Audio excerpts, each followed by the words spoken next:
క్షమింపబడదు. కాబట్టి ఈ పాప సంగీతం వంటి దివ్య సంస్కారం ద్వారా ఈ విధమైనటువంటిది జరుగుతుంది పిల్లారు.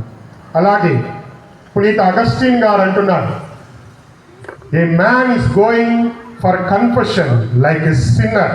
ఒక వ్యక్తి పాప సంకీర్తనానికి వెళుతూ ఉన్నప్పుడు ఒక పాపాత్ముడుగా వెళుతున్నాడు. అలాగే పాప సంకీర్తనం అయిన తరువాత is coming by like a saint. అంటే ఆ వ్యక్తి పాప సంకీర్తనం అయిన తరువాత ఒక పునీతుడిగా తిరిగి వస్తూ ఉన్నాడని. కాబట్టి ప్రియులారా, ఈ దివ్య సంస్కారం అనేటువంటి పాప సంకీర్తనం మనందరినీ ఒక పాపపు జీవితాన్ని విడిచిపెట్టి పవిత్రమైనటువంటి పుణ్యాత్మునిగా చేసేటటువంటిది. అలాగే పునీత ఆంబ్రోస్ గారు అంటున్నారు, మనందరం కూడా జ్ఞాన స్నానం స్వీకరించినటువంటి బిడ్డలు. అవునా? Praise the Lord. జ్ఞాన స్నానంలో జరిగేటటువంటిది that is baptism of waters. బాబు నీ పేరేంటమ్మా? బాలహర్షాన్ని జ్ఞాన స్నానం ఇచ్చేటప్పుడు గురువు బాలహర్ష, నేను నీకు బాప్టిజం ఇస్తున్నాను, జ్ఞాన స్నానం ఇస్తున్నాను, పితా పుత్ర పవిత్ర ఆత్మ నామమున ఒక నీరుని పోస్తూ గురువు బాప్టిజం జ్ఞాన స్నానం ఇస్తాడు. అవునా? వాడికి తెలియదు అప్పుడు, వాడు చిన్నప్పుడు వాళ్ళ అమ్మగారు చేతుల్లో పెట్టుకుని జ్ఞాన స్నానం ఇస్తున్నావా? Praise the Lord. హల్లెలూయా. వాళ్ళ అమ్మగారు జ్ఞాన తల్లిదండ్రులు ఆయన పట్టుకొని నీటితో బాప్టిజం ఇచ్చారు. వాడి తల మీద పోస్తూ, బాల నేను నీకు జ్ఞాన స్నానం ఇస్తున్నానని జ్ఞాన స్నానం ఇచ్చినప్పుడు వాడు దేవుని యొక్క బిడ్డగా పరిశుద్ధాత్మను స్వీకరిస్తూ తల్లి శ్రీ సభల బిడ్డగా అవుతూ జన్మ పాపమును తొలగించుకొని, మరి ఆయన ఒకవేళ ఆ వ్యక్తి ఎవరైనా జ్ఞానస్నానం స్వీకరించినటువంటి వారు ఆ వయస్సు అంతటి వరకు స్వీకరించిన అన్ని పాపములను క్షమించబడుతున్నాయి జ్ఞానస్నానం వంటి దివ్య సంస్కారం ద్వారా. కానీ ఆంబ్రోస్ గారు అంటున్నారు, ఈ యొక్క దివ్య సంస్కారం అంటే పాప సంకీర్తన సమయం బాప్టిజం ఆఫ్ టీయర్స్. అంటే అక్కడ ఒక వ్యక్తి పాప సంకీర్తనం చేసుకుంటున్నప్పుడు కన్నీటితో చేసేటటువంటి బాప్టిజం. అంటే పరివర్తన చెందుతూ పశ్చాత్తాప హృదయంతో కన్నీటితో ఎప్పుడైతే నీవు నీ పాపములను ఒప్పుకుంటూ ఉన్నావో, ఎలాగైతే నీటితో బాప్టిజం స్వీకరించినప్పుడు గురువు ఆ యొక్క పాపములు క్షమించబడి దేవుని యొక్క బిడ్డగాను పవిత్రాత్మను పొంది ఒక నూతన జన్మను నీవు స్వీకరించి ఉన్నావో, నీవు ఎప్పుడైతే నీ కన్నీటితో నీవు గురువు దగ్గరికి వెళ్ళి నీ పాపములు ఒప్పుకుంటున్నప్పుడు నీవు మరలా ఈ కన్నీటి బాప్తిసం జ్ఞానస్నానాన్ని స్వీకరిస్తూ జ్ఞానస్నానం మొదటిసారి స్వీకరించినటువంటి ఫలాలనే నీవు పొందుతూ ఉన్నావని అక్కడ పునీత ఆంబ్రోస్ గారు ఈ యొక్క పాప సంగీతం గురించి చెప్తున్నారు. ప్రియ సహోదరి సహోదరులు, కాబట్టి ఇది మనకు నూతన జీవితాన్ని ఇచ్చేటటువంటిది. కాబట్టి మనందరం కూడా ఈ యొక్క దివ్య సంస్కారాన్ని కోసం ప్రిపేర్ కావాలి, తయారు కావాలి. ఏ విధముగా ఒక మంచి పాప సంకీర్తనం చేయాలి. ప్రియ సహోదరి సహోదరులారా, ఈ యొక్క సందర్భంలో నేను చెప్తున్నప్పుడు మీరు ఆలోచించండి, నేను ఈరోజు ఒక మంచి పాప సంకీర్తనం చేసి నేను మరణించాలని, అప్పటి వరకు నన్ను జీవంతో ఉంచు ప్రభువా అని ప్రార్థన చేసుకోవాలి. ప్రియులారా, ఎందుకు చెప్తున్నానంటే ప్రియులారా,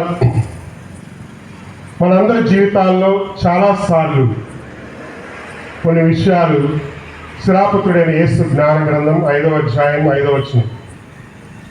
శిరాపుత్రుడైన యేసు జ్ఞాన గ్రంథం 5వ అధ్యాయం 5వ వచనం. దేవుడు క్షమింపకపోడులే అని ఎంచి పాపము మీద పాపము మూట కట్టుకొనడు. అదే విధంగా 4వ అధ్యాయం 26వ వచనం చదవండి. మీ పాపములను ఒప్పుకొనుటకు సిగ్గుపడకము ఏటికి ఎదురీద రాదు కదా మూర్ఖుని చేతిలో. 4వ అధ్యాయం 26వ వచనం, మీ పాపములు ఒప్పుకొనుటకు సిగ్గుపడకము. అలాగే ప్రియులారా, సామెతల గ్రంథం 28వ అధ్యాయం 13వ వచనం. తన పాపములను కప్పు పెట్టుకొనివాడు బాగుపడడు. Praise the Lord. హల్లెలూయా. అందుకే కీర్తన గ్రంథం 32వ అధ్యాయం 3వ వచనంలో మన వాక్యాన్ని చదువుతున్నాం. ఎందుకు మనం పాప సంకీర్తనం చేయాలి? అమెరికాలోని మానసిక వేత్తలు వారి యొక్క అధ్యయనాల్లో వెల్లడించినటువంటి ఒక విధానం ప్రియులారు వారు చెప్తూ ఉన్నటువంటిది మానసిక సైకాలజిస్ట్ వారు చెప్పేటటువంటి మాటలు.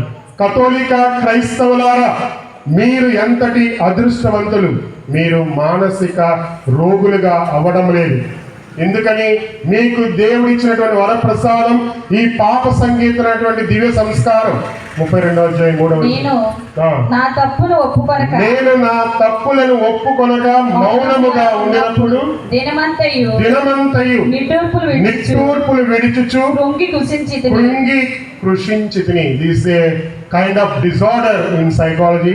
You undergo depression. అంటే మన జీవితాల్లో మనం చేసినటువంటి తప్పులు ఎవరితో చెప్పుకోలేక, ఎవరితో పంచుకోలేక, అది యవ్వన వయసులో కావచ్చు, చిన్న వయసులో కావచ్చు, వృద్ధాప్యం, ఇప్పటి వరకు నీ జీవితంలో ఎవరితో ఏమీ చెప్పుకోలేటువంటి సంఘటనలు నీ మనస్సులో పెట్టుకొని ఆ విధముగా ఆలోచిస్తూ నిద్రపడ్డగా నిరాశ నిస్పృహల్లో హై డిప్రెషన్లోకి ఈ విధముగా వెళుతూ కృంగి కృషించిపోయేటటువంటి ఆత్మలు ప్రియులారా చూడండి.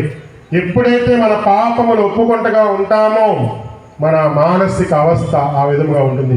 అయ్యో, నేను నా తల్లిదండ్రులను, నా యొక్క తోబుట్టువులకు కానీ, నా ఉపాధ్యాయులకు ఎవరికి నేను చెప్పుకోలేదు. అందుకే ఈ యొక్క మానసిక శాస్త్రజ్ఞులు చెప్తున్నారు, మీరు ఎంతటి అదృష్టవంతులు. ప్రియులారా, మనం ఒక చికెన్ బిర్యానీ తిన్నప్పుడు సాధారణంగా ఎంత తింటాం? చికెన్ బిర్యానీ ఒక ప్లేట్, అవునా? 2 ముక్కలు లేకపోతే 4 ముక్కలు. నేను ఒక 5 పీసులు తింటాను అనుకోండి, నాకు కడుపు అరగదు. తర్వాత ఏం అవుద్ది? ఉదయాన్నే కడుపు అరగకపోతే నేనేం చేస్తా? కక్కుతా, అవునా? అన్నం అరగ. అలాగే మన జీవితంలో, మన యొక్క మనస్సులో, మన హృదయంలో మన పాపాలు ఎక్కువైపోతూ మూట కట్టుకుంటూ సిగ్గుపడుతూ ఇవన్నీ ఇతరులకు చెప్పకుండా ఉంటున్నప్పుడు అవి కూడా ఆ విధంగానే ఈ పాప సంగీతమైనటువంటి దివ్య సంస్కారం ఈ విధముగా దాచబడినటువంటివి, ఎవరికి చెప్పుకోలేనటువంటివి గురువు దగ్గరికి వెళ్ళి కక్కాలి. అంటే రేపు ఉదయాన్నే వచ్చి మీరు కట్టడం అంటే అది కాదు, మీ యొక్క మాటల ద్వారా ఫాదర్ గారండి సిగ్గుపడకుండా నేను ఈ పాపం చేశాను, ఈ తప్పు చేశాను, ఈ విధంగా నేను ఉన్నానని కన్నీటితో మంచి పాప సంగీతం చేసినప్పుడు పిల్లారా, దేవునికి నీకును ఉన్నటువంటి అడ్డు కూడా ఈ పాప సంగీత దివ్య సంస్కారంలో నీవు తొలగిస్తున్నావు. యెషయా గ్రంథం 59వ అధ్యాయం 2వ వచనం చూస్తున్నాం. ఆ గోడ పోవాలంటే నీవు నీ నోటితో, చదవండి అక్కడ 32, 34, నేను నా నోటితో నా పాపములను ఒప్పుకున్నప్పుడు, చదవాలి అదే 32, 34, కీర్తన గ్రంథం 32, కీర్తన గ్రంథం 32 5వ వచనం. అప్పుడు నేను నా పాపములను ఒప్పుకొంటిని, నా అపరాధములను దాచనైతిని, నేను ప్రభు ఎదుట నా తప్పులను ఒప్పుకొందును. హల్లెలూయా, హల్లెలూయా. ప్రియ సహోదరి సహోదరులారా, చాలా మంది చెప్పేటటువంటిది వారి మనసులో, ఫాదర్ గారండి నేను నా పాపములు మర్చిపోయాను. పాపము అనగా ఏమిటండి అర్థం? పాపము అనగా an act that we do with full of knowledge. అంటే మనం ఏ పాపము చేసినా దానిని మన యొక్క సొంత ఆలోచనతో, మన యొక్క సొంతగా మనం దానిని చేసేటటువంటిది.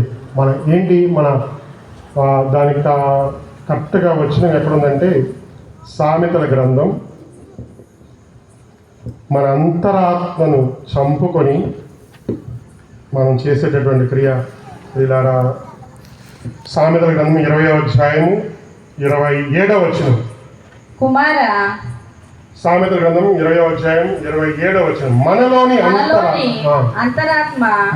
అంతరాత్మ దేవుడు పెట్టిన దీపము, దేవుడు పెట్టినటువంటి దీపము, అది మన అంతరంగమును పరిశీలించి చూచును. ఎందుకంటే ప్రియులారా, ఈ అంతరాత్మ అనేటువంటిది మన హృదయములో ఏ విధముగా తయారవుతుందంటే, చిన్నతనము నుండి అమ్మ కానీ, నాన్న కానీ, గురువులు కానీ, బైబిల్ గ్రంథం మనం విన్నటువంటి వాక్యాలు, ఇదిగో నాన్న నీవు మంచి చెయ్యాలి, ఈ సన్మార్గంలో నువ్వు నడవాలి అని, ఆ మంచి చెయ్యాలనేటువంటిది ఈ హృదయంలో, ఇది దేవుడు నీలో వెలిగిస్తున్నటువంటి ఒక దీపం. దానికి వ్యతిరేకముగా నువ్వు వేసే ప్రతి అడుగు నిన్ను శోధిస్తుంది. ఇది తప్పు, అది ప్రియులారా, నీ అంతరాత్మను చంపుకొని నువ్వు ఏది క్రియ చేసినట, ఏ ఆజ్ఞకు నీవు లోబడకుండా నీవు జీవించినా నీవు పాపం చేస్తున్నావు. కాబట్టి ప్రియులారా, మన జీవితంలో మన పాపములు ఎన్నడూ మరిచిపోము. కీర్తన గ్రంథం 51వ అధ్యాయం 3వ వచనం, నా అపరాధములు నాకు తెలియను, నేను ఎల్లప్పుడూ నా తప్పులను జ్ఞప్తికి తెచ్చుకునే ఉన్నాను. కాబట్టి ప్రియులారా, పాప సంగీతం అనేటువంటి వచ్చినప్పుడు అయ్యో నా పాపాలన్నీ నేను మర్చిపోయానంటే మీరు నార్మల్ పీపుల్ కాదనమాట, అబ్నార్మల్ పీపుల్ అంటారు. అంటే వాళ్ళు మానసికమైనటువంటి రోగంతో డిమెన్షియా అనేటువంటి, అంటే గతాన్ని మర్చిపోయారు, దేవుడు వారిని క్షమిస్తాడు. కానీ అక్కడికి వచ్చి ఫాదర్ నాకు ఆ పాపం గుర్తులేదు, నేను మర్చిపోయానంటే కాదు. గుర్తున్నటువంటి పాపాలు మిమ్మల్ని శోధిస్తూ మీ మనసులో బయటకు వస్తున్నటువంటి వాటిని కక్కడం కోసం తయారు కండి. కాబట్టి ప్రియులారా, మంచి పాప సంగీతం ఏ విధంగా చేయాలి అనేటువంటి 5 అంశాలు తల్లి స్త్రీ సభ మనందరికీ బోధిస్తుంది. ఈ విషయాలను జ్ఞాపకం చేసుకోండి. గురువు దగ్గరికి వెళ్ళినప్పుడు మీరు ముందుగా మొట్టమొదటిగా ఇప్పుడు మేము చెప్పినటువంటిది ఫాదర్ గారు ఈ రోజుల్లో మీరు ఉన్నప్పుడు మీ మనస్సులోనికి పవిత్రాత్మ దేవుడు మీకు చెప్తున్నటువంటివి, ఎన్ని సంవత్సరాలైంది పాప సంగీతం చేసి? బాబు నువ్వు ఎన్ని సంవత్సరాలైంది? 14 సంవత్సరాలు, అవునా? 15 సంవత్సరాలు, 30 ఉంటారండి. 30 సంవత్సరాలు కూడా పాప సంగీతం చేయనటువంటి వాళ్ళు. కాబట్టి చెప్పాలి, నేను పాప సంగీతం చేసి ఇన్ని రోజులు, ఇన్ని క్షణాలు, ఇన్ని సంవత్సరాలు అయింది. కాబట్టి ఆత్మ పరిశీలన చేసుకోవాలి, ఎన్ని సంవత్సరాల నుండి నేను పాప సంగీతం చేయటం లేదు. అలాగా చేసినటువంటి పాపములన్నింటినీ కూడా మీరు ఒక పేపర్లో రాసుకురండి. పేపర్ మీద ఇవన్నీ, అది వేరే వాళ్ళకి చూపించడం కోసం కాదు. నీవు అక్కడికి వచ్చి ఫాదర్ గారి దగ్గరికి వచ్చి ఫాదర్ గారిని చూసి భయపడు. అండ్ ఇంకోటి, ఈ ఫాదర్ గారి దగ్గరికి వెళ్ళినప్పుడల్లా ఫాదర్ గారు తెల్లగా ఉన్నారా, నల్లగా ఉన్నారా, కొడతారా, తిడతారా? అయ్యో జోసఫ్ తంబి ఫాదర్ గారు మాకు రోజు సుపరిచితులే, మా ఇంటికి వస్తారు, ప్రార్థన చేస్తారు, అయ్యో నేను గొప్ప ఈ పాపం చెప్తే అమ్మో ఈయన మళ్ళీ రేపు మా ఇంటికి రాడా అనేటువంటి అపోహలు కూడా ఉంటూ ఉంటాయి. గురువుల దగ్గరకు పాప సంగీతానికి వెళ్ళకపోవడానికి గల కారణం ఇది. అయ్యో మణిహర్ ఫాదర్ గారు నాకు బాగా తెలుసు, అగస్టిన్ ఫాదర్ గారు మా బాగా తెలుసు, మా బంధువులే. కానీ ప్రియ సహోదరి సహోదరులారా, తల్లి శ్రీ సభ ఈ గురువులకు, ఈ గురుత్వానికి మాకు ఒక పాఠం నేర్పించేది ఇందులో. ఇది ఒక రహస్యమైనటువంటిది. దేవుడి దగ్గరకు వచ్చినటువంటి మీరు ఒప్పుకునేటువంటి ఏ పాపం, మీరు పంచుకున్నటువంటిది ఏది కూడా అగస్టిన్ ఫాదర్ గారు వెళ్ళి మణిహర్ ఫాదర్ గారు చెప్పడం, జోసఫ్ తంబి ఫాదర్ గారి దగ్గరికి వెళ్ళి వేరే ఫాదర్ గారి దగ్గరికి చెప్పడం, ఇటువంటివి అనేటువంటివి ఉండదు. అలాగే మీరు పాప సంగీతం చేసేటప్పుడు కూడా గురువు దగ్గరికి వెళ్ళి జాగ్రత్తగా, రహస్యముగా, నెమ్మదిగా మీ పాపములు ఒప్పుకోవాలి. అంతేగాని ఈ హనుమాన్ నగర్ నుంచి పెరికీడి వరకు, అటు జంక్షన్ నుంచి అప్పనీడి వరకు వినపడలేగా మీరు గురువు దగ్గర అరవకూడదు. అంటే నిశ్శబ్దముగా, మౌనముగా మీ పాపములను వారి దగ్గర ఒప్పుకోవాలి. పిల్లారా, ఏ గురువు ఇదిగో వేరే వ్యక్తి వచ్చి ఈ అమ్మాయి ఈ అబ్బాయి ఈ హత్య చేశాడు, మీరు ఈ అబ్బాయి చెప్పాడా లేదా అని గురువు దగ్గరికి వచ్చి పీక మీద కత్తి పెట్టిన ఆ గురువు అటువంటి రహస్యాలు బయటకు చెప్పడు. ప్రియా సహోదరి సహోదరులారా, అంతటి గొప్ప సీక్రెట్, రహస్యం అనేటువంటిది ఈ యొక్క దివ్య సంస్కారంలో ఉంటుంది. కాబట్టి గురువుల దగ్గర మీ పాపములు ఒప్పుకుంటకు ఎన్నడూ సిగ్గుపడకూడదు. అందుకే ఆత్మ పరిశీలన చేసుకొని మీరు అందరూ కూడా 10 ఆజ్ఞలకు, తిరుసభ కట్టళ్లకు ప్రభు వాక్యం ఈ విధంగా సెలవిస్తుంది. ప్రియులారా, మత్తయి శుభవార్త 5వ అధ్యాయము అక్కడ చూస్తున్నాం. దేవుడు మీరందరూ ఇప్పుడు వరకు విని ఉన్నారు, కానీ ఈ వాక్యము మీకు సెలవిస్తుంది. ఏమిటి పాపను ఒక్కొక్కసారి అనుకోవచ్చు, వ్యభిచరింపరాదు అని శాస్త్రములు మీరు విన్నారు కదా. నేను మీతో చెప్పినది ఏమన్నా, ఒక స్త్రీని కామేచ్ఛతో పరికించు ప్రతి వాడు ఆ క్షణముననే తన హృదయములో వ్యభిచరించినట్లే. Even with our thoughts. ఒక అబ్బాయిని కానీ ఒక అమ్మాయిని గురించి, ఒక అమ్మాయి ఒక అబ్బాయిని ఏ విధముగా ఆలోచిస్తున్నా ప్రియులారా, వర్డ్ ఆఫ్ గాడ్ సేస్, నువ్వు వెళ్ళి అక్కడ ఏ పాపపు క్రియ చేయని అవసరం లేదు. నీ యొక్క కంటి చూపుతో కామేచ్ఛతో పరికించు ప్రతి వాడు పాపం చేస్తుంది. కాబట్టి మీరు పాపములన్నింటినీ కూడా ఆత్మ పరిశీలన చేసుకుంటూ వాటిని ఒక గుర్తు చేసుకోవాలి. తర్వాత ఏం చేయాలి? పశ్చాత్తాపడాలి. ప్రియులారా, ఇది క్రీస్తు ప్రభు ఈనాటి సువిశేషపట్నం మనం విన్నాం. ఆయన బోధించినటువంటి మొట్టమొదటి ప్రబోధన. మార్కు శుభవార్తకారుడు మిగతా సువార్తలతో పోలిస్తే క్రీస్తు ప్రభు చెప్పేటటువంటి ప్రబోధన ఏమిటి? కాలము సంపూర్ణమైనది. హృదయ పరివర్తనము చెంది స్వార్థను విశ్వసింపుడు. హృదయ పరివర్తనం చెందాలి. ప్రభువా, ఇక ఇటువంటి పాపములు నా చిన్నతనం నుండి ఈ వృద్ధాప్యం వరకు ఇప్పటి వరకు నా జీవితంలో జరిగిన ఏది కూడా నేను పశ్చాత్తాపడుతున్నాను. నాకు తెలియక జరిగిపోయినటువంటి వాటిని ప్రియులారా, కొన్నిసార్లు కొన్ని సందర్భాల్లో నన్ను ఎవరు చూడలేదే, నేను 4 గదుల మధ్య చేశానే. హెబ్రీలకు రాయబడినటువంటి లేఖ 4వ అధ్యాయం 13వ వచనం ఒకసారి చదవండి. హెబ్రీలకు ఈ రహస్యమైనటువంటి వాటిని దేవుని యొక్క దృష్టి చదవండి. అక్కడ దేవుని వద్ద నుండి దాచబడినది ఏదియును లేదు. సర్వ సృష్టి అంతయును ఆయన కంటికి సుస్పష్టమే. మన ఆలోచనలు, మన క్రియలు, అయ్యో నన్ను ఎవరు చూడలేదే అని అనుకోవచ్చు. ప్రియులారా, దేవుని దృష్టిలో మనందరికి ఆయన కన్నులు మన మీద ఉంటాయి. కాబట్టి ఆత్మ పరిశీలన, పశ్చాత్తాపడి ఏ విధముగా పశ్చాత్తాపడుతున్నటువంటి హృదయం మీద సంతోషం ఇస్తారని దేవదూతుల సమూహం పశ్చాత్తాపడుతూ మనం ఉండాలి. తర్వాత గురువు దగ్గరికి వెళ్ళి ఒప్పుకోవాలి. ఎలాగా? గురువు దగ్గర మోకరించి ఏం చేయాలి? ఏం చేస్తావు? గురువు దగ్గరికి వెళ్ళి గురువు దగ్గరికి వెళ్ళినప్పుడు, ప్రభువా, నేను పాపిని, నన్ను క్షమించుము అని పితాపుత్ర వేసుకున్నప్పుడు గురువు ఆశీర్వదిస్తాడు. నీ పాపములు ఒప్పుకుంటూ దేవుడు నీకు సహాయం చేయనుగా కానీ చెప్పినప్పుడు తర్వాత ఆ పాపాలన్నీ గురువు దగ్గర ఒప్పుకోవాలి. దాచపెట్టకుండా, సిగ్గుపడకుండా.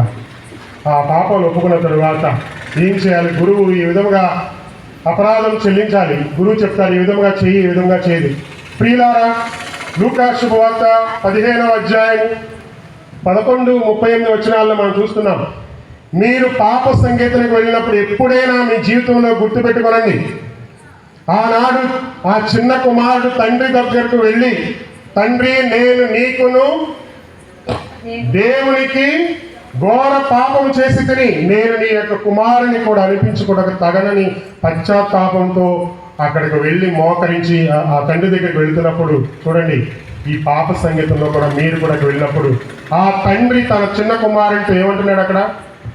రే, ఎందుకురా ఇప్పుడు వచ్చావు? ఆవిలిస్తున్నావు, ఇంకా కాసేపు ఉంది, ప్రసంగం అయిపోయి వెళ్ళిపోవచ్చు. ఎందుకు ఎంతవరకు ఎక్కడికి వెళ్ళిపోయావు? నా ఆస్తి అంతా దోచేశావు, మళ్ళీ ఎందుకు వచ్చావు? ఏదైనా తండ్రి తన చిన్న కుమారుని ప్రశ్నించాడా? ఎందుకు అనేటువంటి ప్రశ్న లేదు.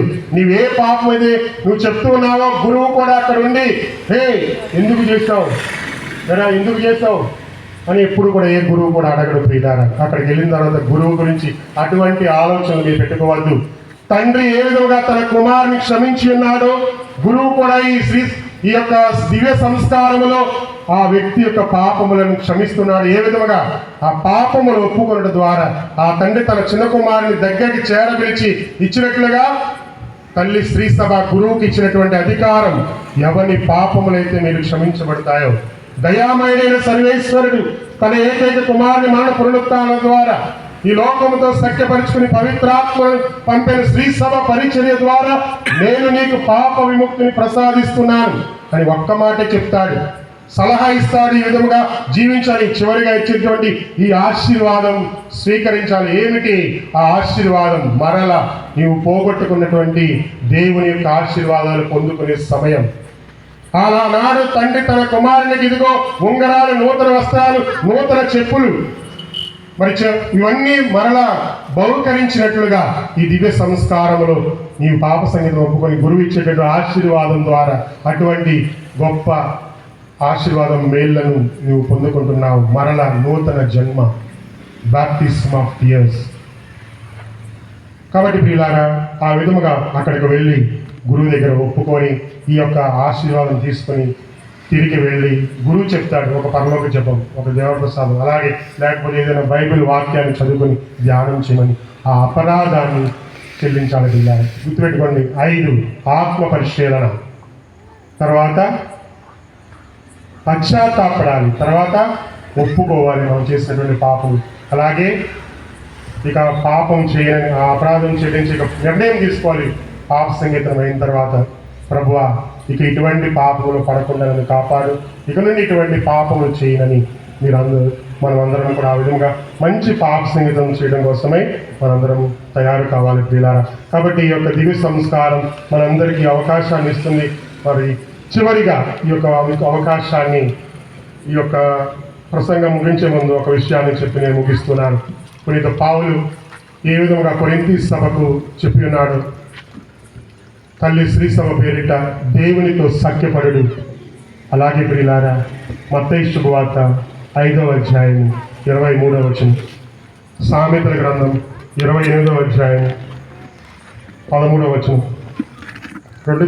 కనుక బలిపీఠ సన్నిధికి నీవు వచ్చినప్పుడు, చదవండి ఒకరు, రెండు ఎరికేస్తున్నారు అందరూ, ఒక చదివింది మత్తయి శుభవార్త 5వ అధ్యాయం 23వ వచనం, 5:23, కనుక బలిపీఠ సన్నిధికి నీ కానుకను తెచ్చినప్పుడు నీ సోదరునిపై మనస్పర్ధి ఉన్నట్లు నీకు స్ఫురించినచో కానుకను పీఠము చెంతనే వదిలిపెట్టి పోయి మొదట నీ సోదరునితో సఖ్యపడి తిరిగి వచ్చి నీ కానుకను చెల్లింపు. సామెతలు 28:13, తన పాపములను కప్పు పెట్టుకొని వాడు బాగుపడడు, తన పాపములను ఒప్పుకొని వానిని పరిత్యజించువాడు దేవుని దయ పొందును. Praise the Lord. అలాగే ప్రియులారా, దేవుని నుండి మనము ప్రభువా నా పాపాలు క్షమించు, నేను పాపాత్ముడిని అని దేవుని చెంతకు వెళుతున్నప్పుడు దీవబలి పూజ గత 5 రోజుల నుండి మనం చూస్తున్నాం. ఫాదర్ గారు చదువుతున్నారు తలంపులన్నీ. కొంతమంది కానుకలు తెస్తూ ఉన్నారు, కొంతమంది ఫ్రూట్స్ కానీ ఏవైనా మీరు ఫాదర్ గారికి ఇస్తారు కదా. మీ ప్రార్థనలు ఏవే ఉండవచ్చు. మీరు ఎప్పుడైతే ఈ బలిపీఠ సన్నిధికి ఈ విధమైనటువంటి ప్రార్థనలు విన్నపాలు తెస్తున్నప్పుడు మీ మనస్సులో స్ఫురించినచో ఏమిటి, నీ తోటి వారితో ఏదైనా ఎన్నో సంవత్సరాల నుండి సొంత అన్నదమ్ములని, సొంత తల్లిదండ్రులని, రక్త సంబంధులతో ఏమీ బంధం లేకుండా, వారితో మాట్లాడకుండా, క్షమించకుండా ప్రభువా నా పాపాలు క్షమించని నువ్వు చేతులెత్తి మొక్కితే అక్కడ ప్రభు అంటున్నారు, నీ కానుక, నీ ప్రార్థన, నీ విన్నపం, నీ యొక్క డబ్బులు కానీ అక్కడ విడిచిపెట్టి నీ పోయి వారితో సఖ్యపడి వచ్చి ఈ కానుకలు, ఈ ప్రార్థనలు సమర్పించమని. కాబట్టి దేవుని క్షమాపణ అడిగేటప్పుడు మనం ఇతరులను కూడా క్షమాపణ అడగాలి, ఇతరులను క్షమించమని, ఇతరులను క్షమించి ఈ యొక్క పాప సంగీతమైనటువంటి దివ్య సంస్కారంలో పాల్గొవాలి ప్రియ సహోదరి సహోదరులారా. కాబట్టి మనం ప్రభువుని క్షమాపణ అడుగుతున్నప్పుడు మనం కూడా ఇతరులను క్షమించేటటువంటి వ్యక్తులుగా ఉండాలని దేవుని యొక్క వాక్యం మనందరికీ బోధిస్తుంది ప్రియులారా. సామెతల గ్రంథం, ప్రైజ్ ది లార్డ్, హల్లెలూయా, హల్లెలూయా.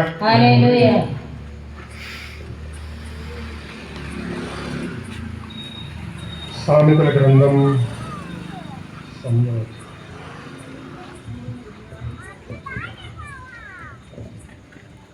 నీ పొరుగు వారిని క్షమించిన సరే.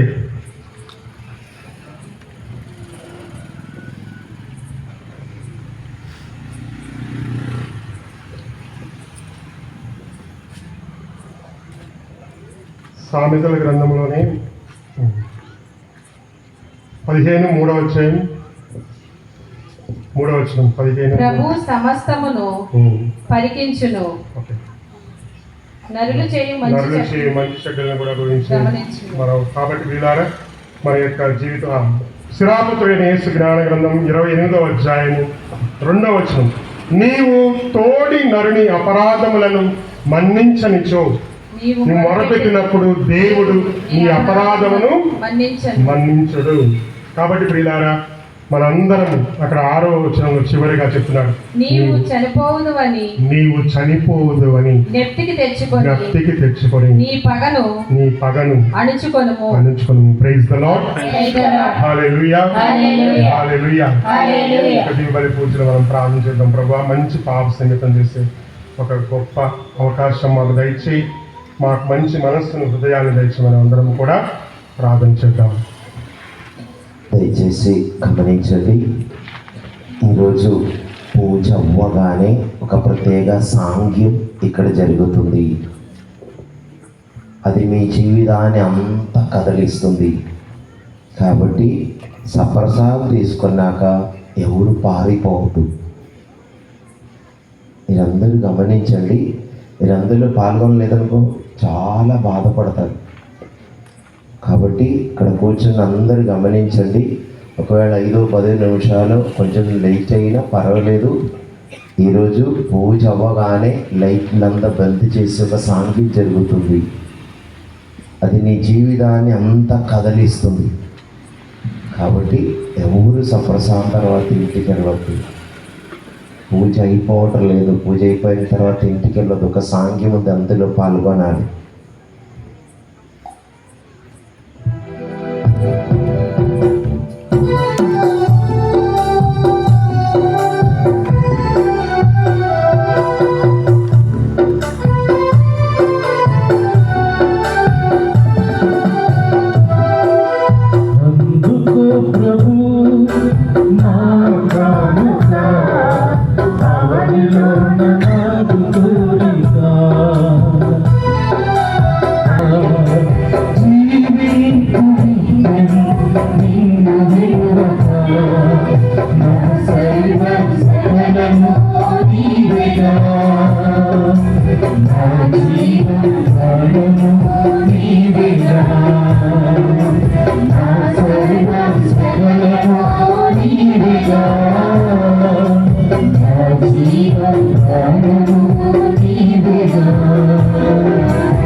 ఇదిగో సర్వేశ్వరుని గొర్రెపిల్ల, ఇదిగో లోక పాపములను పరిహరించు ప్రభు.